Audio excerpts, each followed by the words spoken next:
Your voice, your opinion, your community. Fact TV, free speech protected.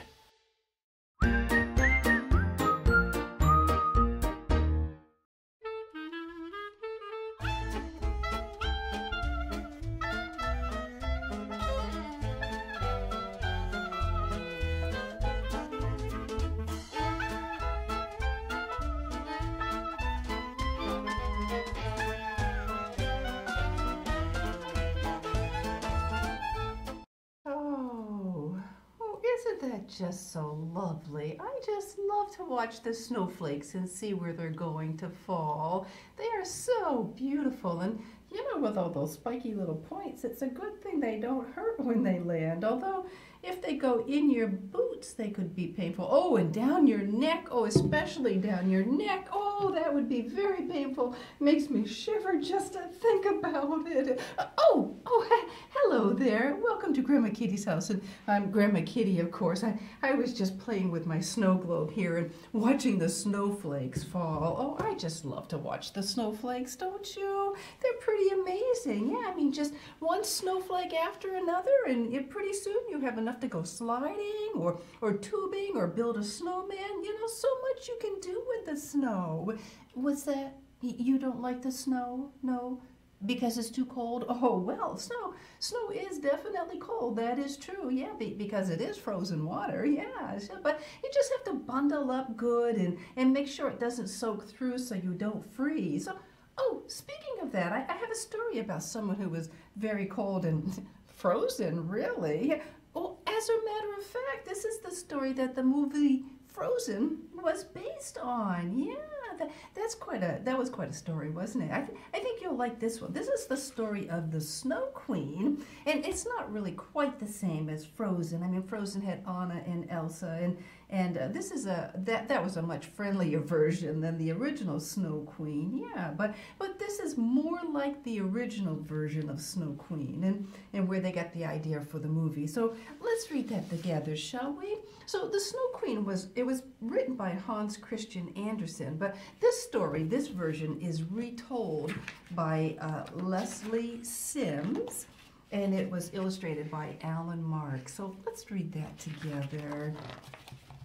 Long, long ago, and even further away, lived two best friends, Gerda and Kay.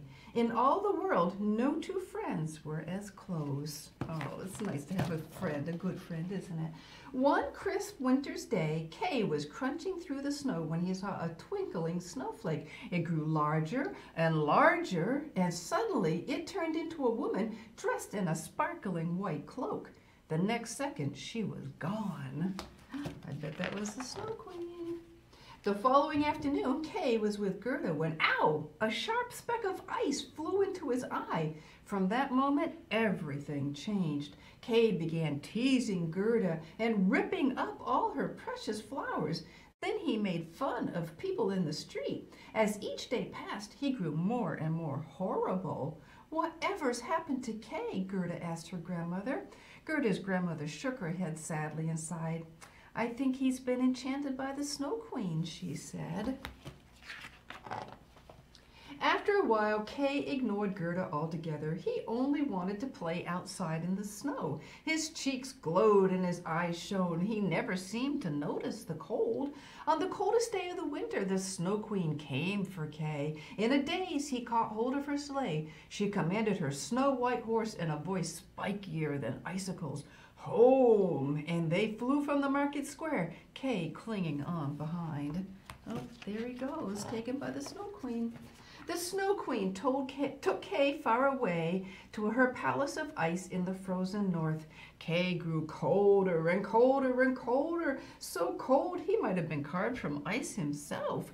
Week after week he sat still as a snowman, trapped in a room made of blocks of ice. Soon he completely forgot Gerda and everything in his old life.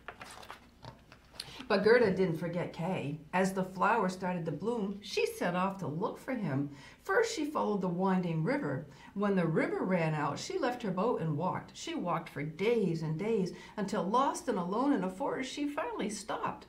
A glossy black crow hopped up to her. "Caw!" he crowed. "What's wrong?" "I'm looking for my friend," she said. "The Snow Queen stole him." A queen? Croaked the crow. Perhaps she's taken him to the palace by the lake. Caw! I'll show you. Well, the crow was a helpful friend, wasn't he? He led Gerda through sleeping halls where royal dreams glided past. Try the robber's castle, they whispered. Take the golden coach outside. The robber's castle stood high on a hill, stark against the sky. Following a moonlit path, the golden coach rattled its way to the top. Inside the castle, Gerda told her story again. The Snow Queen lives in the frozen north, said a robber girl. My reindeer can take you. The robber girl watched them go, waving until Gerda and her reindeer were out of sight. They had a long, hard journey ahead. The air turned cold and stung Gerda's face like hail. Her face went numb, but still they kept going. At last, towering in the distance, she saw the Snow Queen's glittering palace of ice. In a whirl of snowflakes, the Queen's guard sprang at Gerda. Oh no, they're after her. As Gerda cried out, her breath formed into misty angels. Silently, they swooped down and attacked the palace guards. Gerda ran into the palace, calling for Kay. She put her hand over his frozen heart, and it began to thaw.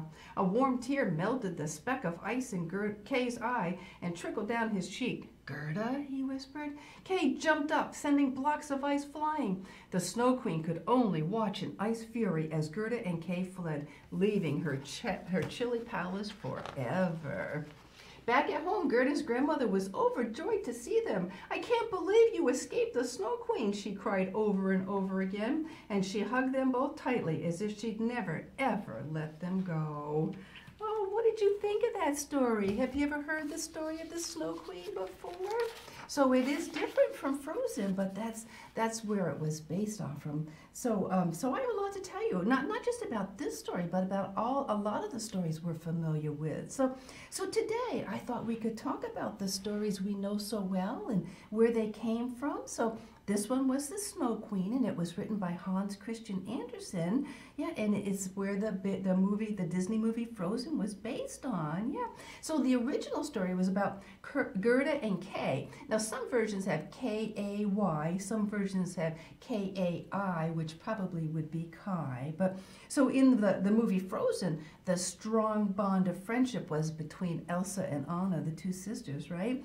And so this story had no Olaf or Sven or Kristoff. Those were characters that Disney created. But in the Frozen version, there was no Snow Queen, was there? No. So, I always thought that Walt Disney was this really incredibly talented, creative, and imaginative person who came up with all these stories for his movies. But he actually made the movies based on fairy tales written long ago. They were tales of yesterday that were made into stories of today. Yeah, so while I was doing some research on the Snow Queen, I found some interesting things. I found this book here. This is an older version of the Snow Queen, and it's got some really old pictures in it.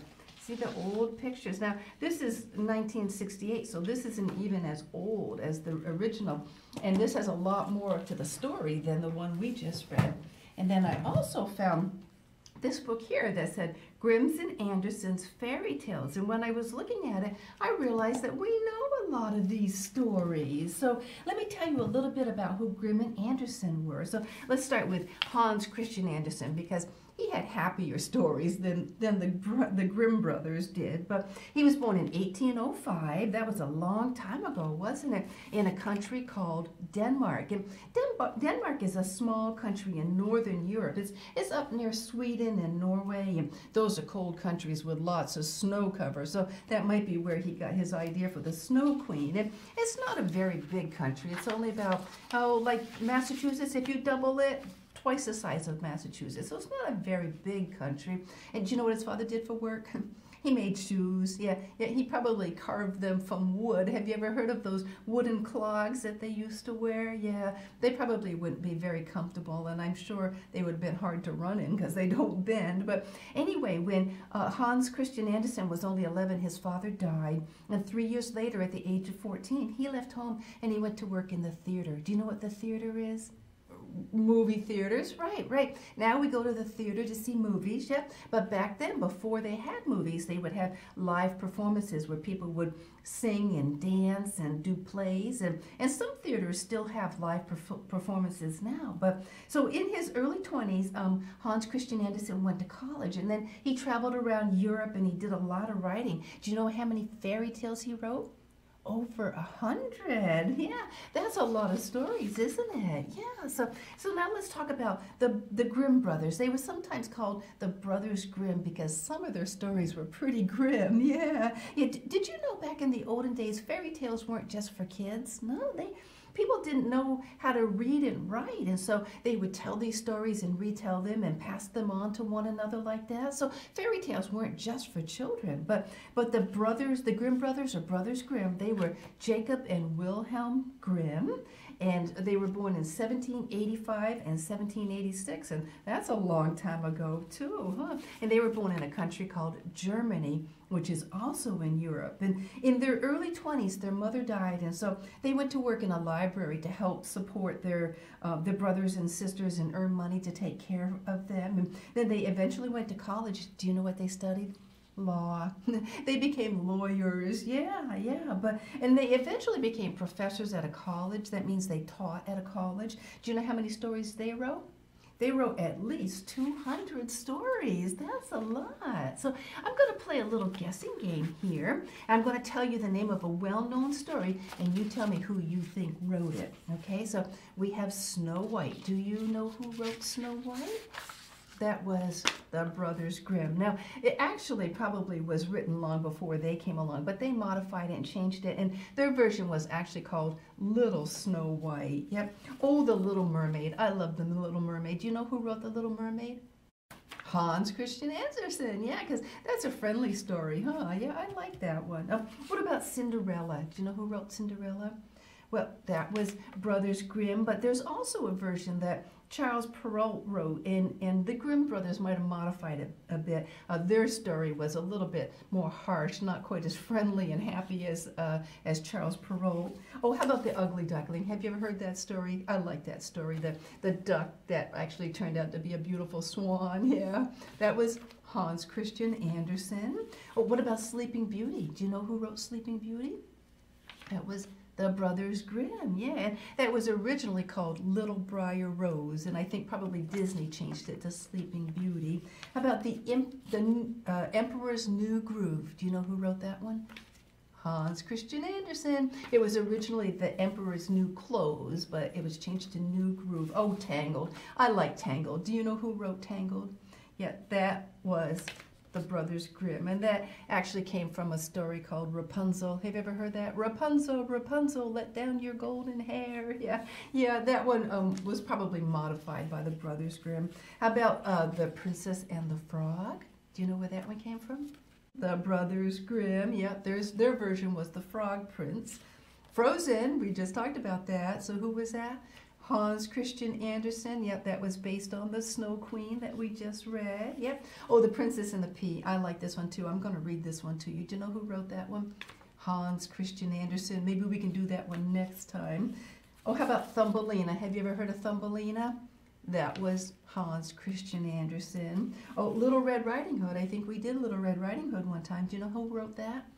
The Brothers Grimm, and their version was originally Little Red Cap. Yeah, I like Little Red Riding Hood better. How about Rumpelstiltskin? Have you ever heard of him? Yeah, that was written by the Brothers Grimm. Yep, Hansel and Gretel. That was the Brothers Grimm. Oh, and how about this one? This is a movie that's out right now, Puss in Boots. Do you know who wrote that one? The Brothers Grimm. So how about that? Did you know that all those stories were old fairy tales that were written by just these three men? That's really interesting, isn't it? Yeah, well, you did very well with that. Yeah. So, it was just three men that wrote all those stories, and then Disney turned them into movies. Yeah. And a lot of them were stories about the battle between good and evil. And And I like it when good wins out over evil. So, I think now it's time to move on to Move and Groove. And I brought every good thing because I do like the good things in life. Yeah, and I do want the good to win out over the evil. So remember that our hearts are a good thing, right? They keep our bodies going, yes, and they love it when we move and groove. So you hop up off that couch and you get ready to move and groove with me, okay? Let's see how we do here.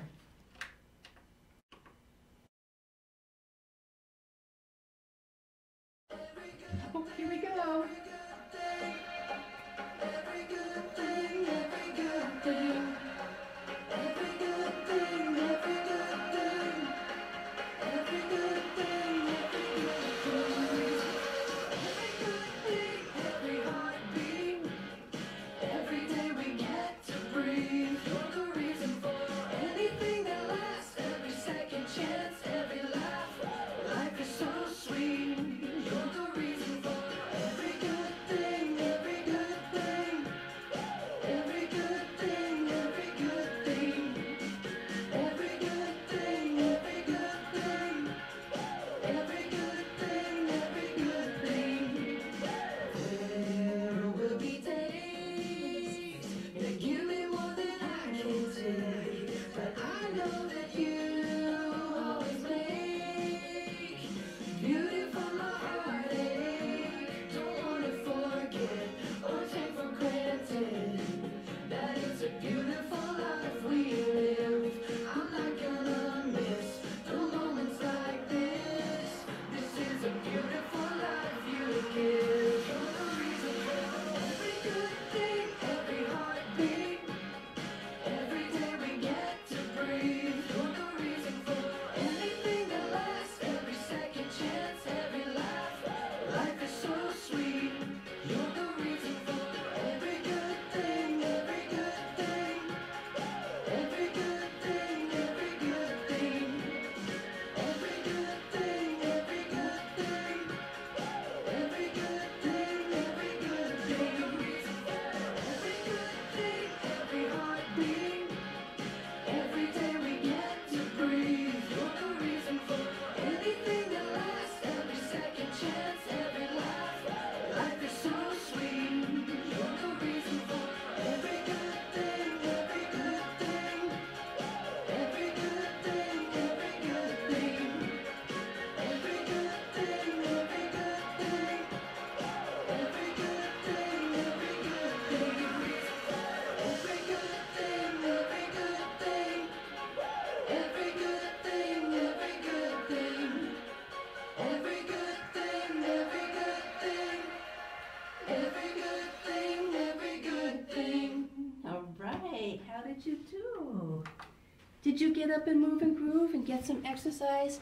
Make your heart beat? Yes, oh, our hearts just love it when we move and groove and get some exercise. Okay, let's check our bee bag, our bee basket here. And remember that our bee bag are the things we want to be. So let's see. Oh, we might have done this one before. I'm not sure. I don't really remember. This one says, be a good friend. Oh, I think that's a very good one for today, right? Because Gerda was a very good friend to Kay. Yeah, she went to rescue him after the Snow Queen took him. So, all right, I brought my thumbs up sign. All right, so I'm going to tell you something that is either a good thing, something that a good friend would do or something that a good friend would not do. And you tell me if it gets a thumbs up or a thumbs down, okay? So let's see what we have here. Oh, let's see. How about compliment your friends and say nice things to them? Oh, that would be a thumbs up, wouldn't it? Yes, that would be nice. Oh, how about telling your friend that their new haircut is ugly? Would that be a nice thing?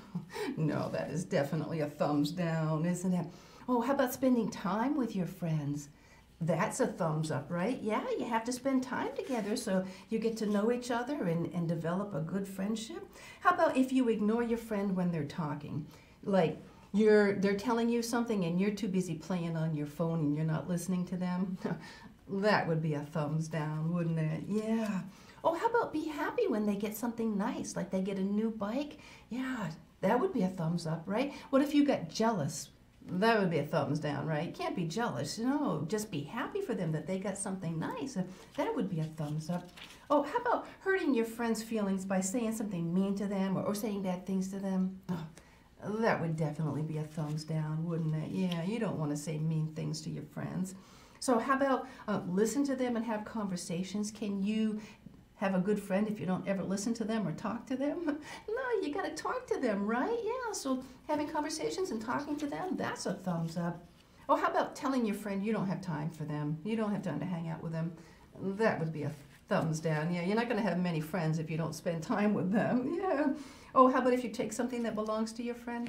That would be a thumbs down, big thumbs down. Yeah, that wouldn't be very nice. Oh, this was simple. Be kind. That would be a thumbs up, right? Yes, it would be. Oh, how about, be someone that they can count on. Be there when you say you will be. Like if you say, I'll meet you outside after school, and they go out there and they wait for you, and then you don't show up. That wouldn't be good, would it? No. So if you're there and you're where you're supposed to be when you say you will be, they can count on you, right? So that would be a good friend. Yes, it would. Yep. How about support them when they're upset and they need someone to encourage them? That would be a thumbs up. Yes. How about if you tell lies to your friends? No, that would be a thumbs down, right? Because then they wouldn't know whether they could trust you or not. Yeah. Yeah. How about tell stories about your friend and give their secrets away? That would not be very nice. No, that would be a thumbs down. How about go out of your way to do something nice for your friend, like Gerda did for Kay? That is definitely a thumbs up. Yeah, well, you did good. I mean, you did so well with that. I think that you must be a very good friend to your friends. Yeah, you have to be a good friend if you want to have good friends, right? Yeah. Well, we learned a lot today, didn't we? Yeah, we learned about where a lot of our favorite stories came from. Do you remember who wrote them? Hans Christian Andersen. Yep. And the Grimm brothers, right? Jacob and Wilhelm Grimm. Yeah. So a lot of our stories came from them. Do you remember how many stories they wrote altogether? Yeah. 300, yes, 100 for Hans Christian Andersen and about 200 for the Brothers Grimm. So, yeah, about 300 stories, yeah. And I bet a lot of them are your favorites, right? Oh, I have a lot that are my favorites too, yeah, because Disney did a great job making all those fairy tales into awesome movies, yeah, taking the tales of yesterday and making them into the stories of today, yeah. So we love all these fairy tales because Disney made them into movies that we can watch, yeah. Oh, and then we learned about being a good friend, just like Gerda was a good friend in the Snow Queen. She was a Snow Queen story. She was a good friend and went and rescued her friend Kay. Yeah, so it's important to be a good friend, isn't it? Yeah, because we want to have friends, right? And in order to have friends, well, you have to be a good friend. Yeah, well, I heard that we have some snow coming. Yeah, so I think maybe you should bundle up and go outside and play in it. Yeah, you know what? I think Grandma Kitty's gonna sit this one out. Yeah, I think I'm just gonna take my blanket and I'm just gonna bundle up right here. And I think I'm just gonna sit in the comfort of my living room and watch the snowflakes fall out my window. But I do hope you get outside and enjoy the snow. Yeah, just so much you can do in the snow. Yeah. Well, I think that just about does it for today. Yeah, so maybe next time I'll read you another fairy tale. Yeah, maybe a Hans Christian Andersen one that's friendly. Yeah, well, you take care. You stay healthy, safe, and happy, and Grandma Kitty will see you again soon. Bye-bye.